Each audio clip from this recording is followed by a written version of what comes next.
ನನ್ನ ಹೆಸರು ವೀರೇಶ್ ಕೆ ವಿಭೂತಿ ಅಂತೇಳಿ ನಾನು ಪರಿಷ್ಠ ಜಾತಿ ಪರಿಷ್ಠ ಪಂಗಡಗಳ ಒಳ ಮೀಸಲಾತಿ ಹೋರಾಟ ಸಮಿತಿಯ ರಾಜ್ಯ ಸಂಚಾಲಕ ಇದ್ದೀನಿ. ಈ ದಿನ ಬೆಂಗಳೂರಿನ ಫ್ರೀಡಂ ಪಾರ್ಕ್ ನಲ್ಲಿ ನಾವು ಸೂಕ್ಷ್ಮ ಅತಿ ಸೂಕ್ಷ್ಮ 59 ಅಲೆಮಾರಿ ಸಮುದಾಯಗಳ ಸಂಘಟನೆಯ ವತಿಯಿಂದ ಅಲೆಮಾರಿಗಳಿಗೆ ಪ್ರತ್ಯೇಕವಾಗಿ 1% ಮೀಸಲಾತಿಯನ್ನ ಎ ವರ್ಗದಲ್ಲಿ ನಮಗೆ ನೀಡಬೇಕಂತೇಳಿ ಒಂದು ಬೃಹತ್ ಪ್ರತಿಭಟನೆಯನ್ನ ಈ ದಿನ ಹಮ್ಮಿಕೊಂಡಿದ್ವಿ. ಯಾಕಂದ್ರೆ ಕಳೆದ ಸಚಿವ ಸಂಪುಟ ಸಭೆಯಲ್ಲಿ ತಮ್ಮೆಲ್ಲರಿಗೂ ತಿಳಿದಂತೆ ಸೂಕ್ಷ್ಮ ಅತಿ ಸೂಕ್ಷ್ಮ ಸಮುದಾಯಗಳನ್ನ ಸುಪ್ರೀಂ ಕೋರ್ಟ್ ಆದೇಶಕ್ಕೆ ವ್ಯತಿರಿಕ್ತವಾಗಿ ಹಾಗೂ ನಾಗಮೋಹನ್ ದಾಸ್ ಕಮಿಷನ್ ವರದಿಗೂ ಸಹ ಆಯೋಗದ ವರದಿಗೂ ಸಹ ವ್ಯತಿರಿಕ್ತವಾಗಿ ನಮ್ಮನ್ನ ಎ ವರ್ಗದಿಂದ ತೆಗೆದು ಸಿ ವರ್ಗದಲ್ಲಿರ್ತಕ್ಕಂಥ ಕೊಲಂಬ ಸಮುದಾಯಗಳ ಜೊತೆ ಸೇರ್ಪಡೆ ಮಾಡಿ ನಮ್ಮನ್ನ ಮರಣ ಶಾಸನ ಬರೆದಿರೋದು ನಮ್ಮೆಲ್ಲರಿಗೂ ತಿಳಿದಿದೆ. ಈ ವಿಷಯವಾಗಿ ನಾವು ಸರ್ಕಾರಕ್ಕೆ ನೂರಾರು ಹೋರಾಟಗಳನ್ನ ಜಿಲ್ಲಾ ಮಟ್ಟ, ತಾಲೂಕು ಮಟ್ಟ ಮತ್ತೆ ರಾಜ್ಯ ಮಟ್ಟದಲ್ಲಿ ಮತ್ತೆ ಬೆಳಗಾವಿಯ ಚಳಿಗಾಲದ ಅಧಿವೇಶನದಲ್ಲಿ ನಾವು 16 ಹೋರಾಟಗಳನ್ನ ಮಾಡ್ತಾ ಬಂದ್ವಿ.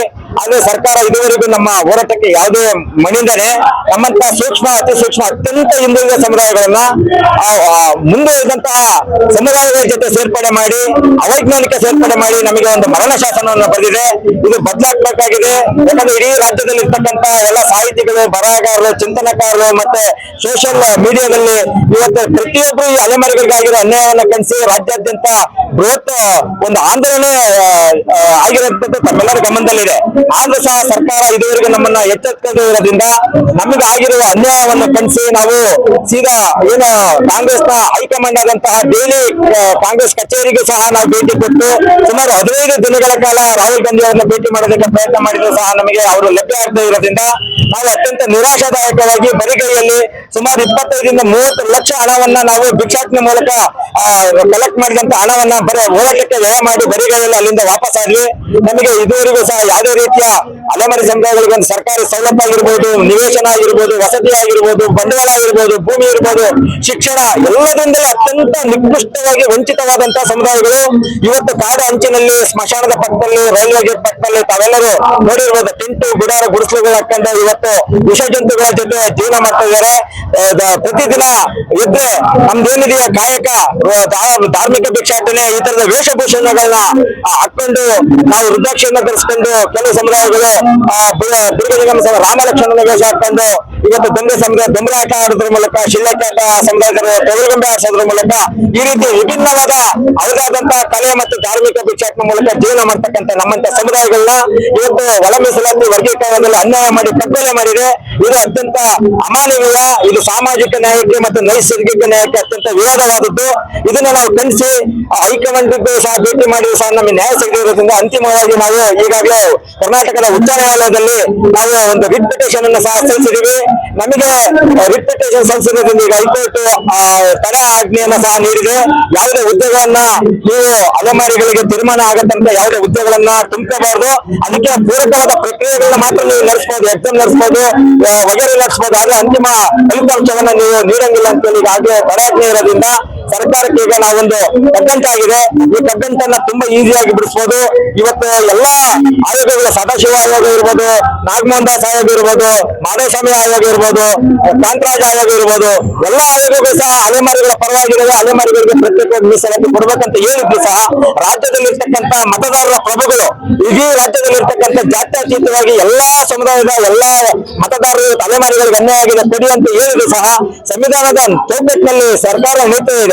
ಆದ್ರೆ ಸಂವಿಧಾನ ಅಂದ್ರೆ ಪ್ರಜೆಗಳು, ಪ್ರಜೆಗಳಂದ್ರೆ ಸಂವಿಧಾನ. ಇವತ್ತು ಪ್ರಜಾಪ್ರಭುತ್ವ ಇರೋದ್ರಿಂದ ಆ ಪ್ರಜಾಪ್ರಭುತ್ವಕ್ಕೆ ಗೌರವ ಕೊಟ್ಟು ಮಾನ್ಯ ಮುಖ್ಯಮಂತ್ರಿಗಳು ಆಗಿರ್ತಕ್ಕಂಥ ಅನ್ಯಾಯವನ್ನು ಸರಿಪಡಿಸಿ ತಾವು ಸಾಮಾಜಿಕ ನ್ಯಾಯದ ಅಧಿಕಾರಿಗಳು ಹೌದು ಅಂತೇಳಿ ನಿಜವಾಗೂ ನೀವು ಈ ವಿಚಾರದಲ್ಲಿ ಪ್ರೂವ್ ಮಾಡಿದ್ರೆ ಮತ್ತೆ ರಾಜ್ಯ ನಂಬುತ್ತೆ ಹೊರತು ಇಲ್ಲಾಂದ್ರೆ ನೀವು ನಕಲಿ ಸಾಮಾಜಿಕ ಅಧಿಕಾರರು, ನೀವು ಮತ ಬ್ಯಾಂಕ್ಗೆ ಈಡಾಗಿದ್ದೀರಾ, ಮತ್ತೆ ದೊಡ್ಡ ಸಮುದಾಯಗಳ ಓಲೈಕೆಯಲ್ಲಿ ಮುಳುಗಿದ್ದೀರಾ, ಸಣ್ಣ ಸಮುದಾಯಗಳಿಗೆ ವಿಷ ಹಾಕಿದ್ರಿ ಅಂತೇಳಿ ನಿಮಗೆ ಆ ಕಪ್ಪು ಚಿಟ್ಟೆ ಮತ್ತೆ ಆ ಒಂದು ಬೀಳ್ತಿ ನಿಮ್ಮನ್ನ ಜೀವನ ಪರ್ಯಂತ ಕಾಡುತ್ತೆ.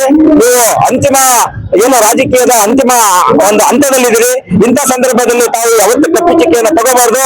ಒಂದು ಒಳ್ಳೆಯ ಸಾಮಾಜಿಕ ನ್ಯಾಯವನ್ನು ಕೊಟ್ಟು ತಾವು ನಮಗೆ ಒಂದು ನಿಮ್ಮ ಫೋಟೋವನ್ನು ನಮ್ಮ ಮನೇಲಿ ಹಾಕಂತೀವಿ, ನಮಗೆ ಏನಾದ್ರೂ 1% ಮೀಸಲಾತಿಯನ್ನು ಕೊಟ್ಟರೆ ನಮ್ಮ ಮಕ್ಕಳು ಸಹ ಶಿಕ್ಷಣದಲ್ಲಿ, ಉದ್ಯೋಗದಲ್ಲಿ ಅಲ್ಪ ಸ್ವಲ್ಪ ಅಂಬೆಗಾಲ ನೀಡೋದಕ್ಕೆ ಪ್ರಯತ್ನ ಮಾಡ್ತೀವಿ. ಇವತ್ತು ಕುಂಟುವ ಒಂದು ಕುದುರೆ ಕಾಲ್ ಮುರ್ಕೊಂಡಿದ್ದಿರೋ ಒಂದು ಮಲ ಕಾಲ್ ಮುರಿದಿರೋ ಮಲನ ಕುದುರೆ ಜೊತೆಗೆ ರೇಸ್ಬಿಟ್ಟಂಗಾಗಿದೆ ಇವತ್ತು.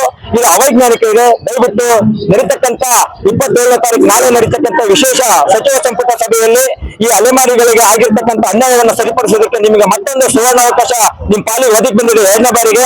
ಯಾಕಂದ್ರೆ 15% ಅಲ್ಲಿ ಹಂಚಿಕೆ ಮಾಡಿದ್ದು ಈಗ ಅದು ಹಿನ್ನೆಲೆಗೆ ಬಿದ್ದಿರೋದ್ರಿಂದ 56% ಮೀಸಲಾತಿ ಮಾಡಂಗಿಲ್ಲ, 50% ದಾಟಂಗಿಲ್ಲ ಅಂತ ಹೇಳಿ Indra Sawhney versus state of India ಪ್ರಕರಣದಲ್ಲಿ ಇರೋದ್ರಿಂದ ಈಗ 15% ಅಲ್ಲಿ ಮತ್ತೊಂದು ಒಳ ಮೀಸಲಾತಿ ಹಂಚಿಕೆ ಮಾಡೋದಕ್ಕೆ ತಮಗೆ ಸುವರ್ಣಾವಕಾಶ ಬರ್ತಿದೆ.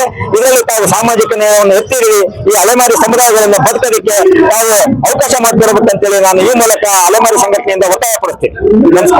ನನ್ನ ಹೆಸರು ವೀರೇಶ್ ಕೆ ವಿಭೂತಿ ಅಂತೇಳಿ, ವಕೀಲರು ಹಾಗೂ ರಾಜ್ಯ ಸಂಚಾಲಕರು, ಪರಿಶಿಷ್ಟ ಜಾತಿ ಸೂಕ್ಷ್ಮ ಅತಿ ಸೂಕ್ಷ್ಮ ಅಲೆಮಾರಿ ಸಮುದಾಯಗಳ ಮಹಾಒಕ್ಕೂಟ. ನಾನು ಇನ್ನೂ ಒಂದು ಸಜೆಷನ್ ಕೊಡ್ಲಿಕ್ಕೆ ಇಚ್ಛೆ ಪಡ್ತೀನಿ.